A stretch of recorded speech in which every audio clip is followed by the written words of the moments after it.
좋은 아침입니다. 12월 20일입니다. 화요일 우리에게 주신 하나님의 말씀 요한일서 함께 보겠습니다. 2장 1절부터 11절 말씀입니다. 요한일서 2장 1절부터 11절 말씀 함께 보겠습니다. 나의 자녀들아, 내가 이것을 너희에게 쓰면 너희로 죄를 범하지 않게 하려 함이라. 만일 누가 죄를 범하여도 아버지 앞에서 우리에게 대언자가 있으니 곧 의로우신 예수 그리스도시라. 그는 우리 죄를 위한 화목 제물이니 우리만 위할 뿐 아니요 온 세상의 죄를 위하심이라. 우리가 그의 계명을 지키면 이로써 우리가 그를 아는 줄로 알 것이요 그를 아노라 하고 그의 계명을 지키지 아니하는 자는 거짓말하는 자요 진리가 그 속에 있지 아니하되 누구든지 그의 말씀을 지키는 자는 하나님의 사랑이 참으로 그 속에서 온전하게 되었나니 이로써 우리가 그의 안에 있는 줄을 아노라. 그의 안에 산다고 하는 자는 그가 행하시는 대로 자기도 행할지니라. 사랑하는 자들아, 내가 새 계명을 너희에게 쓰는 것이 아니라 너희가 처음부터 가진 옛 계명이니 이 옛 계명은 너희가 들은 바 말씀이거니와 다시 내가 너희에게 새 계명을 쓰노니 그에게와 너희에게도 참된 것이라. 이는 어둠이 지나가고 참 빛이 벌써 비침이니라. 빛 가운데 있다면서 그 형제를 미워하는 자는 지금까지 어둠에 있는 자요 그의 형제를 사랑하는 자는 빛 가운데 거하여 자기 속에 거리낌이 없으나 그의 형제를 미워하는 자는 어둠에 있고 또 어둠에 행하며 갈 곳을 알지 못하나니 이는 그 어둠이 그의 눈을 멀게 하였습니다. 아멘. 하나님의 말씀입니다.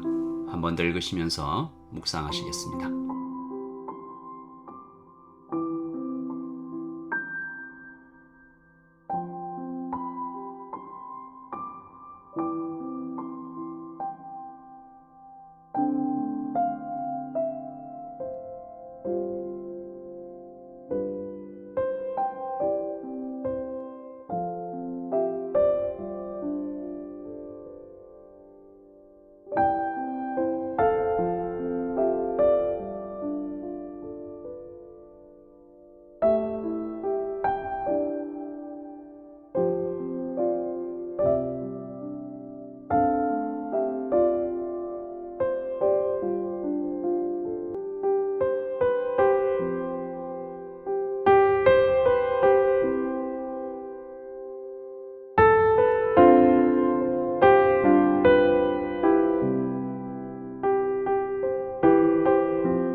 지난주까지 전도서를 좀 살펴보았는데요. 이제부터 요한일서를 성탄절까지 계속 묵상하게 됩니다. 그래서 요한일서에 대해서 조금 배경 설명을 좀 드리면 이 사도 요한을 흔히 이제 사랑의 사도라고 부르잖아요. 그래서 요한일서를 포함해서 1, 2, 3서 사랑의 편지일 것이다 라고 생각하기가 좀 쉬워요. 물론 그렇죠. 하지만 그 배경을 좀 더 깊이 들여다 봐야 할 필요가 있습니다. 요한의 편지들이 사랑의 편지다라고 할 때 그냥 이렇게 평온할 때, 은혜가 충만할 때 기록된 따뜻한 이런 내용, 그런 내용 아니고요. 그런 배경에서 기록되지도 않았습니다. 이 배경은 교회들이 큰 고통과 갈등과 이단과 외부의 핍박 가운데서 신음하고 있을 때, 특별히 이단들과의 치열한 전투 속에서 기록되었던 것이죠. 그러므로 사랑의 편지가 맞긴 맞는데 여기에 기록된 사랑이 굉장히 처절하고 굉장히 진합니다. 내일 살펴볼 2장 19절에서도 교회가 어느 정도의 이 치열한 싸움을 벌였는지 좀 단서를 찾을 수 있는데 2장 19절에 보시면 사도가 저희가 우리에게서 나갔다라고 썼습니다. 무슨 말이에요? 들어왔었다라는 거죠.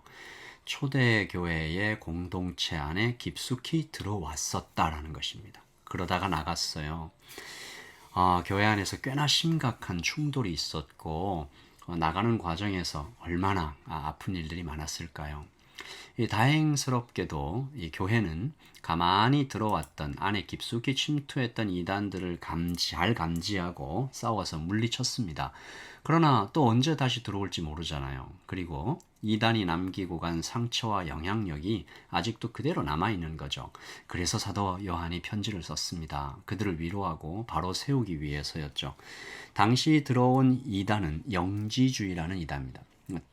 좀 짧게 말씀드리면 영적인 특별한 지식을 추구하고 그 영적인 지식을 내가 내가 가졌으니까 사도들의 말을 들을 필요 없이 내 말을 들어라. 혹은 너도 그 영지, 특별한 지식을 가질 수 있다라고 말하면서 이 사도들이 남긴 이 영감받은 이 편지들에 대해서 가치를 떨어뜨리고 성도들을 결국 속이죠. 사도는 이 성령님의 도움으로 교회의 상황을 정확하게 진단하는데요.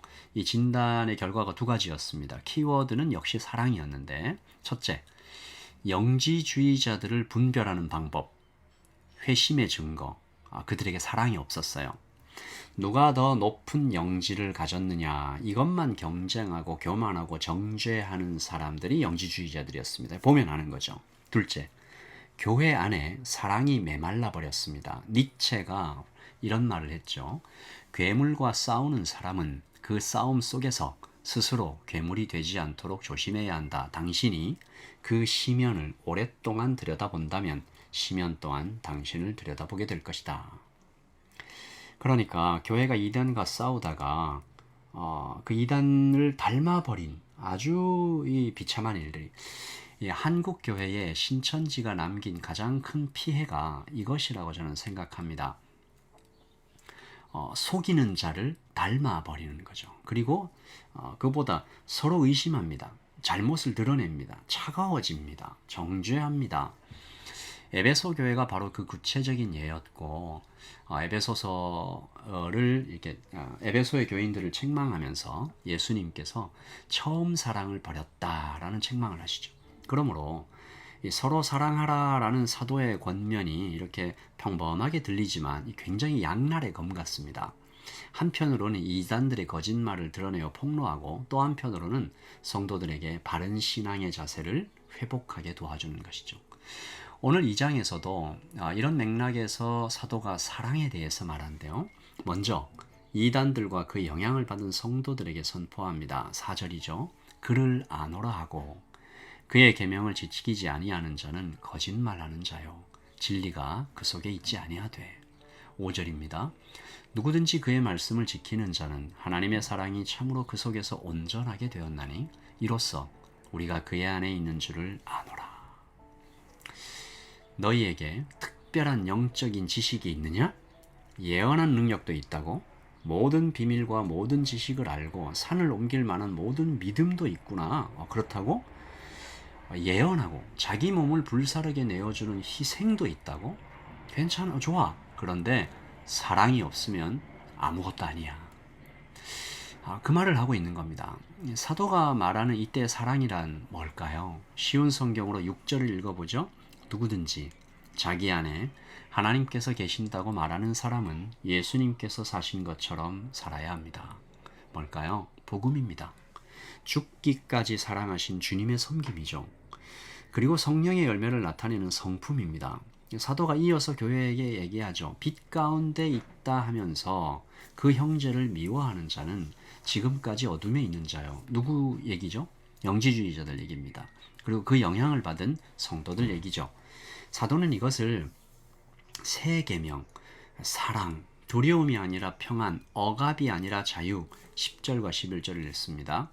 그의 형제를 사랑하는 자는 빛 가운데 거하여 자기 속에 거리낌이 없으나 그의 형제를 미워하는 자는 어둠에 있고 또 어둠에 행하며 갈 곳을 알지 못하나니 이는 그 어둠이 그의 눈을 멀게 하였습니다. 어쩌면 이 편지를 받은 성도들이 꽤 당황했을지도 모르겠어요. 사도가 무슨 얘기를 하는 겁니까? 이단들과 잘 싸워온 것 좋다. 그 싸움 계속 이어나가라. 그런데 사랑해라. 이제 이상하잖아요. 전투와 사랑을 어떻게 같이 하나. 저놈은 우리를 배신하고 영지주의자와 어울려서 교회를 거의 완전 다 깨뜨릴 뻔했는데 어떻게 받아주나. 이미 뼛속까지 쟤는 이단에 오염된 놈일 수 있습니다. 아예 제거해버리는 것이 옳겠죠. 요한 사도님은 지금 불가능한 말씀을 하고 계십니다. 이런 생각들이 좀 들지 않았겠어요? 하지만 성경은 우리에게 알려줍니다. 요한 사도가 말합니다. 하나님께서 하신 말씀이죠. 세상은 할 수 없으나 복음 안에서는 가능하다. 전투와 사랑 같이 할 수 있다. 70번에 7번도 용서할 수 있는 힘이 우리 안에 있다. 왜냐하면 우리 안에 주님이 계시기 때문이다. 공의와 사랑을 동시에 만족시키신 십자가의 사랑이 우리에게 부어졌다. 그러므로 너는 오늘 내가 어떠한 사랑을 받았는지 다시 생각해보고 하나는 너를 위해 아들을 주었다는 그 하나님의 사랑 앞에 다시 머물러라. 그러면 전투와 사랑을 함께 할 수 있다.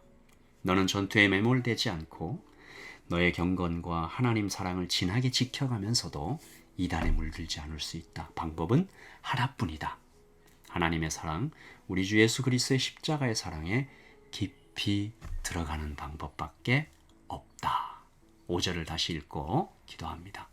누구든지 그의 말씀을 지키는 자는 하나님의 사랑이 참으로 그 속에서 온전하게 되었나니 이로써 우리가 그의 안에 있는 줄을 아노라.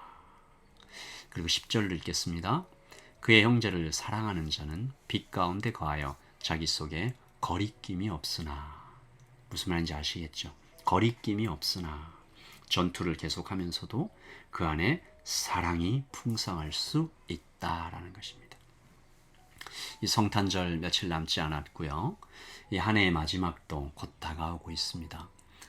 이 12월이 되면 꼭 이 마지막 날을 준비하는 성도의 자세가 참 많이 생각이 나요. 여러분, 전투를 계속해 나가실 때 사랑을 잊지 않는 우리 모두가 되기를 소원합니다. 기도하겠습니다.